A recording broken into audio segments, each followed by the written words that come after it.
विद्यार्थियों, आज यूरोपीय चित्रकला में पुनरुत्थान चरम पुनरुत्थान की कला के बारे में अपन चर्चा करने जा रहे हैं। और उनमें प्रमुख चित्रकार कौन कौन थे जिन्होंने चरम पुनरुत्थान काल की कला को चरम सीमा पर पहुंचाया और अपना कला का इतिहास भी, व्यक्तिगत इतिहास भी बनाया और विश्व में अपना नाम रोशन किया। ऐसे चरम पुनरुत्थान काल में धर्म का भी चित्रण हुआ, पर वह गौतिक कला के समान नहीं था। चित्रकार के हाथों में कला का उद्देश्य केवल बाइबिल की शिक्षा न रह कर शुद्ध सौंदर्य का सर्जन हो गया। चित्र में रंग और रूप का महत्व हो गया, विषय का नहीं। भौतिक संसार में इसने आकर्षण और प्रेम उत्पन्न कर दिया। और जब चर्चों में चित्रकारों को दीवारें सजाने का कार्य सौंपा गया तो उन्होंने कला के इस नए रूप का ही आश्रय लिया। इस प्रकार एक और जहाँ नई कला पर भी धर्म की मोहर लगाई गई, वहीं दूसरी ओर उसने धार्मिक बंधनों से स्वयं को सर्वथा मुक्त कर लिया। पुनरुत्थान काल की कला की विवरणात्मकता को त्याग देने से ही चरम पुनरुत्थान शैली का विकास हुआ। और इस शैली के विकास में प्रमुख 3 कलाकारों का महत्वपूर्ण योगदान रहा है। पहला है लियोनार्डो दा विंची, दूसरा है माइकल एंजेलो और तीसरा है रैफेल। इनमें प्रथम चित्रकार जो टॉप मोस्ट और विश्व प्रसिद्ध चित्रकार लियोनार्डो दा विंची है। इसके बारे में मैं बता रहा हूँ कि 1452 ईस्वी पूर्व से 1519 ईस्वी तक चरम पुनरुत्थान के 3 फ्लोरेंस वासी कलाकारों में से ये प्रमुख कलाकार थे। इनमें लियोनार्डो केवल कलाकार ही नहीं वरन संपूर्ण विश्व की एक महान विभूति बन गया था। उसकी बौद्धिक क्षमता इतनी अधिक थी कि उसने शरीर शास्त्र, अंतरिक्ष विद्या तथा अन्य अनेक क्षेत्रों में उन सारी संभावनाओं की कल्पना कर ली थी जिनका आगे चलकर सफल अनुसंधान किया गया, जिसका इतिहास आज हम विश्व पटल पर देख रहे हैं। उसकी रुचियों और कार्यक्षेत्र की विविधता का अनुमान इसी से लगाया जा सकता है कि उसने जिन अनेक कार्यों को आरंभ किया उनमें से बहुत कम को पूर्ण कर पाया। शरीर में रक्त के परिभ्रमण की खोज इसी कलाकार ने की थी। युद्ध के क्षेत्र में सशस्त्र गाड़ी का आविष्कार भी इन्हीं की कल्पना थी, किंतु इनमें से वह किसी भी खोज को पूर्ण नहीं कर पाया। विंची ने हजारों रेखा चित्र बनाए, अनेक चित्र रंगे किंतु थोड़े से चित्रों को ही पूर्ण कर पाए। उनकी कृतियों में अदृश्य के दर्शन की लालसा दृष्टिगोचर होती है। यद्यपि धार्मिक चित्र बनाए बहुत सारे, पर वह स्वयं धार्मिक न था। उसे प्राचीन यूनानी मूर्तियों की श्रेष्ठता का विचार करने की भी चिंता न थी और उसके लिए प्रकृति की जुटन थी। उसे भौतिक जीवन से विशेष प्रेम था और वैज्ञानिक विश्लेषण के पश्चात ही वस्तुओं की सुंदरता का चित्रण करता था। यद्यपि उसने तेल चित्रण बहुत किया, यद्यपि टेक्निक की दृष्टि से वह अपने युग में आगे नहीं बढ़ सका। बहुत कम काम करने पर भी मिलन और फ्लोरेंस के अनेक सैकड़ों कलाकारों ने उसका अनुसरण भी किया और बहुत तारीफ करते हुए इस चित्रकार की हौसला को भी बढ़ाया था, सामाजिक आधार को भी बढ़ाया था। उसकी दृष्टि में कलाकार व्यवसायी न होकर न्याय, सत्य और सामाजिक मूल्यों की प्रतिष्ठा करता है। लियोनार्डो फ्लोरेंस के एक वकील के अवैध पुत्र था। उसका जन्म इटली के विंची शहर में हुआ था। आरंभ से ही उसने वेरेचियो से कला की शिक्षा ग्रहण की थी। वेरेचियो एक प्रसिद्ध मूर्तिशिल्प डोनातेल्लो का शिष्य था। कहा जाता है कि जब लियोनार्डो ने उनके साथ बपतिस्मा के एक चित्र में भाई और का देवदूत चित्रित किया तो वेरेचियो ने मंत्रमुग्ध होकर आश्चर्यचकित होकर अपना चित्रांकन करना ही छोड़ दिया। 1476 तक वह वेरेचियो के साथ रहा।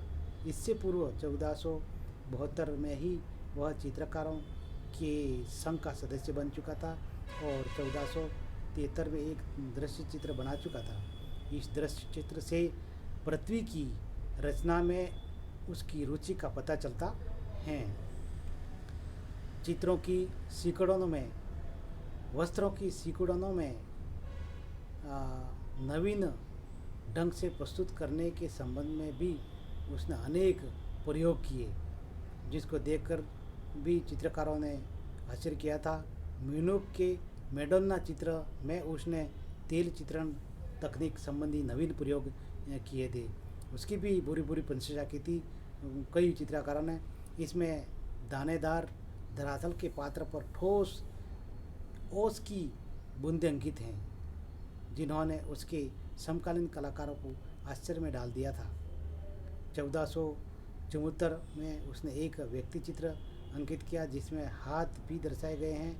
वेरेचियो भी हाथों में फूल लिए एक महिला का इसी प्रकार का चित्र बना चुका था और इसी परंपरा में लियोनार्डो ने आगे चलकर मोनालिसा नामक एक पोर्ट्रेट व्यक्ति चित्र विश्व प्रसिद्ध चित्र अंकित किया।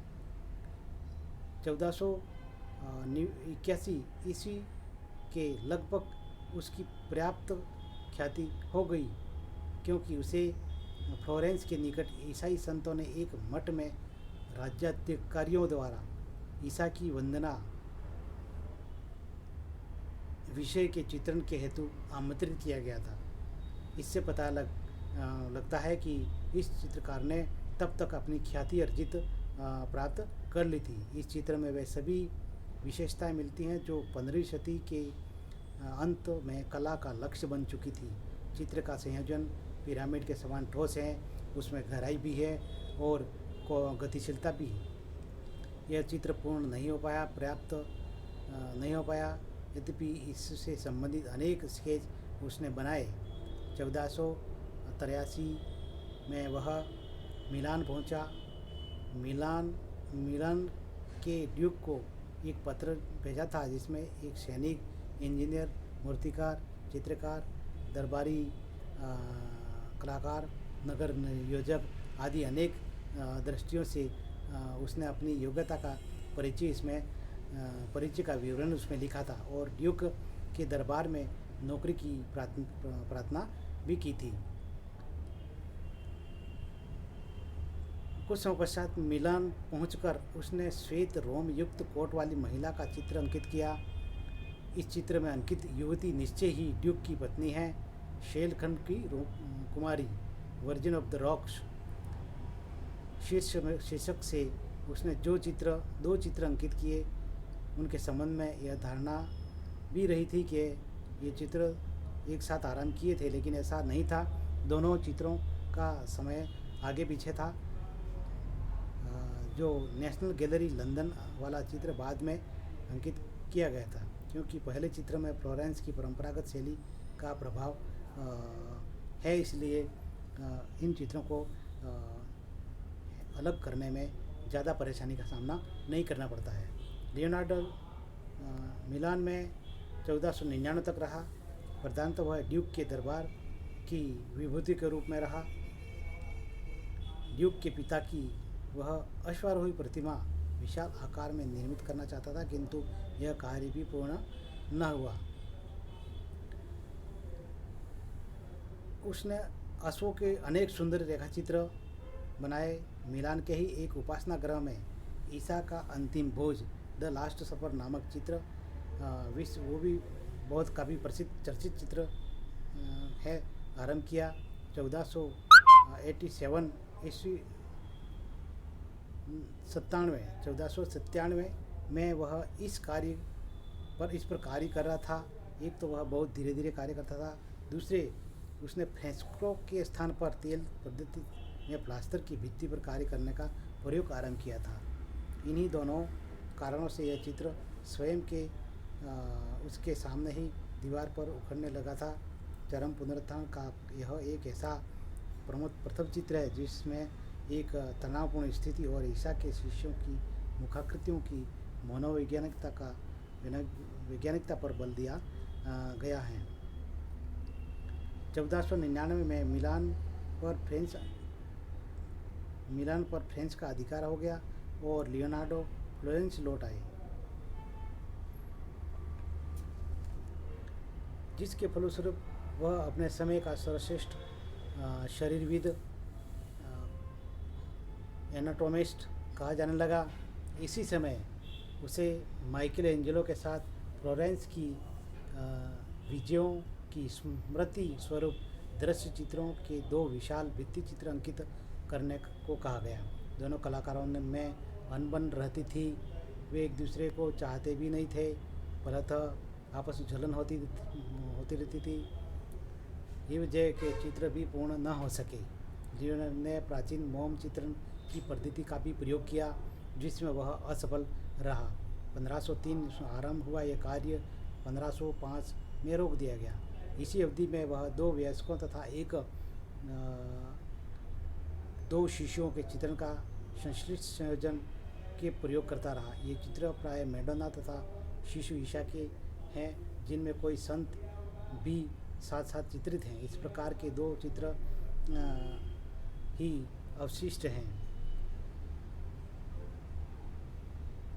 1500 से 1504 ईस्वी के मध्य में उसने फ्लोरेंस की एक अधिकारी की पत्नी का व्यक्ति चित्र अंकित किया, जो विश्व प्रसिद्ध हुआ, और वह पोर्ट्रेट व्यक्ति चित्र विश्व प्रसिद्ध मोनालिसा का है।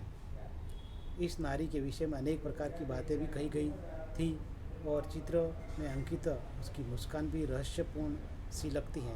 तकनीकी दृष्टि से आंखों तथा होंठों की रेखा बार बार खींचने से मुस्कान का यह प्रभाव स्वयं ही उत्पन्न हो गया है। तेल पद्धति का इसमें उत्कृष्ट प्रयोग है और छाया प्रकाश की धूम्र सदृश प्रभाव हेतु यह चित्र द्रष्टव्य है, देखने योग्य है, प्रशंसनीय है। लियोनार्डो का विचार था कि छाया तथा प्रकाश परस्पर मिले हुए होने चाहिए, उनके मध्य किसी सीमा रेखा का आभास न हो, ऐसी उनकी मान्यता थी, ऐसा उनका विचार था। यह चित्र मुखाकृति की गठनशीलता का आदर्श माना जाता है। 1506 इसमें मोनालिसा पुनः मिलान गए और अंतिम वर्ष वैज्ञानिक शोधों में व्यतीत हुए। वैज्ञानिक शोधों में इनका समय व्यतीत हुआ। 1507 ईस्वी में संत जॉन का एक चित्र बनाया। इस चित्र में लियोनार्डो के 2 दोष उभर कर भी आने लगे थे। घनत्व उत्पन्न हो गया था, छाया प्रकाश को महत्व दिया गया था, अतः रंग का महत्वपूर्णतः समाप्त होने लगा। भावाभिव्यंजना की सूक्ष्मता दर्शाने के प्रयत्न में मुखाकृतियों में बनावटीपन आ गया। अनेक रेखाचित्र भी बनाए। बाद में उनका संग्रह करके प्रवृत्ति कलाविदों ने एक पुस्तक भी प्रकाशित की थी। इस प्रकार लियोनार्डो दा विंची ने संसार भर में अपना एक कला इतिहास बना दिया, जिसको हम आज भी पढ़ने को आतुर रहते हैं और पढ़ाते भी हैं विद्यार्थियों। आज की कक्षा की चर्चा हम यहीं तक करते हैं। धन्यवाद।